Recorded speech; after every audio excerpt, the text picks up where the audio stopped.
la troisième valeur que vous allez sélectionner, c'est Atos. Il y avait beaucoup d'attentes sur cette valeur?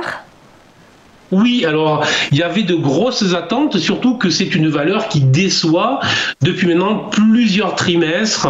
Et là, très clairement, on a eu les annonces hier sur les trimestriels et tout simplement, Atos a fini en fait la plus forte baisse du CAC, près de 6% de baisse sur la journée. On le voit très bien là aussi sur le graphique.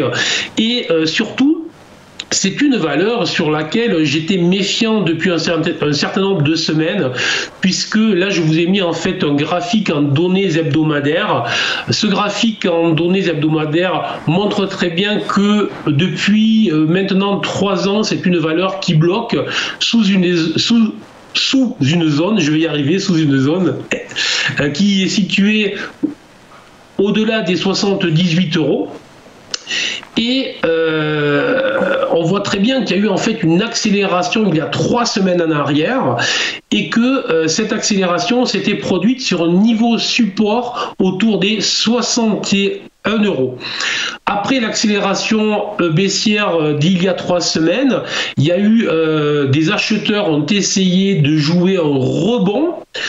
Et hier, tout simplement, les investisseurs sont venus s'appuyer sur ces 61 € pour reprendre appui, pour faire rebaisser le titre. C'est ce qu'on appelle là aussi une inversion de polarité autour des 61 €. Donc là aussi, je vais être extrêmement clair. Je suis négatif sous les 78 € à moyen terme et à très court terme, sous les 61 €, je considère que c'est une valeur qui pourrait accélérer très fortement vers les 50 €, voire sous les 50 €. Donc, tant que le titre restera sous les 61 €, je conseille de rester à l'écart.